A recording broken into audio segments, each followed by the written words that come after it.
But I start tonight with a man who has been involved in just about every fight of importance during the last 40 years. He made some of the greatest fights in history happen. His signature hair, his audacious fights, his domination, his determination. Sure, he's not loved and adored by everybody, but he is respected by every single man and woman inside the boxing business, and it's been that way for nearly 40 years. It is, of course, the only in America man. It is Mr. Don King. Don! Big Daddy Steve Buzz, baby. Only in America. Now I got to move it over to London. We'll fight him on the beaches, we'll fight him in the air battles, we'll fight him in the trenches, but we shall never, never surrender. Don, it's a pleasure to have you back on one of my shows. Don, let's get straight down to the nitty-gritty. You've got a great fight coming up in 7 or 8 days' time. You've got Alexander against Urango, unification light welterweight fight. I want to know, will the winner of that fight our very own Amir Khan, Don? Will that happen? I'm wondering myself if that would happen or not, because we've been trying to get Amir Khan. We were pressing Frank Warren so hard that Amir Khan ran from Frank. He left Frank. So, I think that he's hiding out in the boondocks now, playing games, not to meet Alexander. But we're going to be with the Urango and Devin Alexander fighting the March 6th. We're going to call him out. No sooner than the fight is over, we're calling him out. Come on out of hiding, Amir. We need you to fortify your reputation and solidify your reputation of saying that you will fight anybody. No, that's what I like to hear, Don. Now, Don, what happened with the negotiations for Valuev, your man, against Vitaly Klitschko? What happened there? I thought that was done and dusted. It would have been, but you see, they seem to be thinking old school, where this is the biggest fight, not only in Europe, this is a crossover fight. You have the oddity of the size. This will be the first time that Vitaly Klitschko would have to look up to a man rather than look down upon him. Good point. And so it gives it all the excitement and provocation that will make it a big event, but they're still trying to promote an antiquated ways of old times, give you a fee and tell you to come on. I told them we would work with 60-40. They take the 60 because he's the champion. But we can raise over 10 million pounds. If we're in London, we can raise 10 million to whatever it is that would be euros. You know what I mean? And everybody could make some money.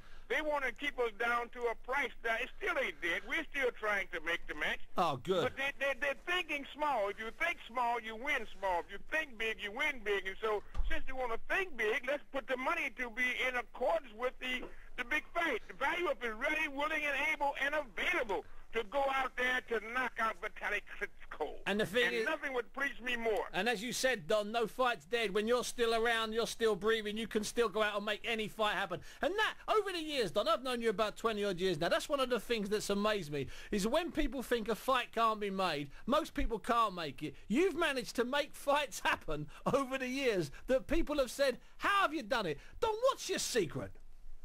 You know what the secret is? Respect for others.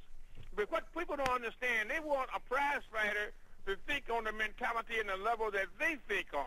You must be able to think out on his level, and you must be able to understand him. You have to wear his shoes to borrow his eyeballs, because what they do is they disrespect him. And you have to understand something. Money don't make fights. Money is a supplement and a supporter of fights. But you got to give out respect to a person for what he has achieved and accomplished to be able to make the fight.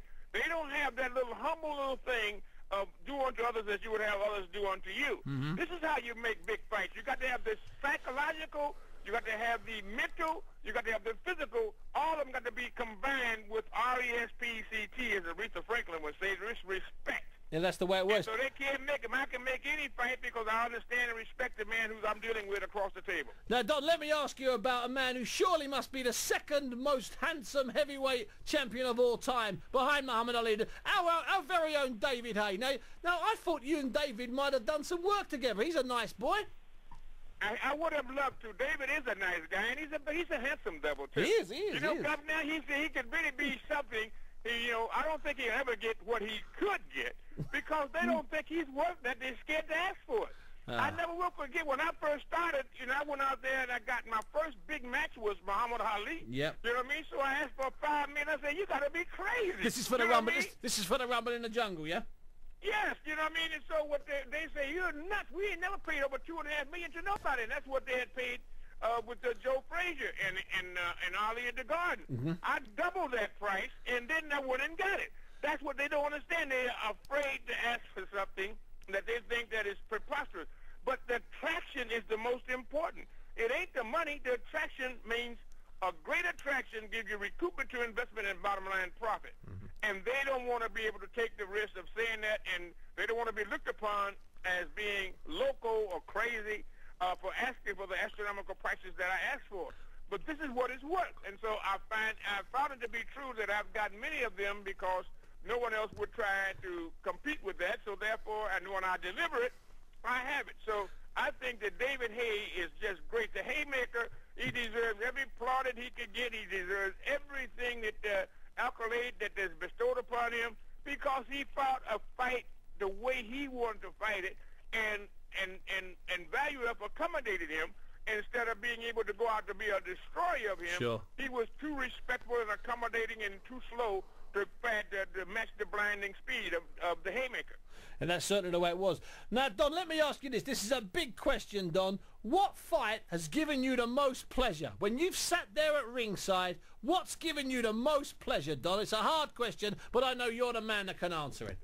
You know what? The pleasure is in it. It never ceases to amaze me what God has done for me and his blessings, because every time that I think that I have reached the zenith and that I have got it where it can't be no bigger, he comes right back with something that is bigger and better than anything else. The example of becoming visible, you know, I was like the invisible man, as you know most black people are, you know, and so in 1974, 73, I'm trying to put together, it wasn't a Rumble in the Jungle. At first it was going to be King Fiat was going to be able to do the fight. Yep. He was going to go in the Middle East. And yep. then they assassinated him. And when this assassination taken place, we ended up then going to Zaire, you know, Kinshasa. Mm-hmm. All right, but so the Rumble in the Jungle took place, you know, because of faith, you know what I mean? And this is what it is. And so that would be the first fight, and the fight that would really give me the visibility that I became visible was with the Rumble in the Jungle. So that would have to always be an all-time favorite because it is the beginning, the Alpha and the Omega. Now, that is when you beginning and the end. The beginning and the end. That is when you took two great American heavyweights, Afro-American heavyweights to Africa. Let me ask you this, Don. You and I talked about this a few years ago. And Don, David Frost too. And David Frost too. Yeah. Don't you leave out that English, I won't leave out the white boy. I said David Frost. I wouldn't do that to you, Don. Don, let me ask you this final question. It's a serious question. Don, how are we going to find you or anybody? How are we going to find an American heavyweight to compete with these big Europeans? And I mean David Hay and the rest of the Klitschkos and stuff. Where is that heavyweight, Don? Where is it? Yeah, well, you know what? We're in search of, you know what I mean? Yes, we're in search of, you know, the Coasters came out with it many years ago, searching every which way. So we're in search of finding someone that can rise to the occasion, that can, you know, fulfill the prophecy. And so we're going to keep trying out until we can find one. And that is why I was trying to tell Klitschko that this is the beginning. You got a Russian here that's a little taller than he is. Yeah. So now you can make this into a gigantic promotion instead of just going by and accepting what it is. You could take ARD and RTL. They can let them bid against each other. You could bid on the site. Who would take the site? You know, you could bid on the foreign sales. Who would be buying the foreign sales? And then you got a great fight that we can make crossover to be what it's supposed to be, global, a world championship fight, not a fight just for Europe. And you know what I mean? So then you got something. But they don't see that, but so we may have to go along with what they say if they make the price right. The price right, we there. Because we want to kick Klitschko's ass. There's no question about that. Yeah, and you know what? I don't think he likes the big boy. Don, I've got to say goodbye to you and just say again, it's always a pleasure having you on my show, Don. Big Daddy, you know, Steve Bunch, you're the man with the plan. You are great. I am just so delighted to be on your show. I feel it's an honor and a privilege, you know what I mean? And so what we got to do is to let everybody know that everybody should be listening and tuning in, you know, to Steve Bunch, Big Daddy, on the radio, that show that makes everything go.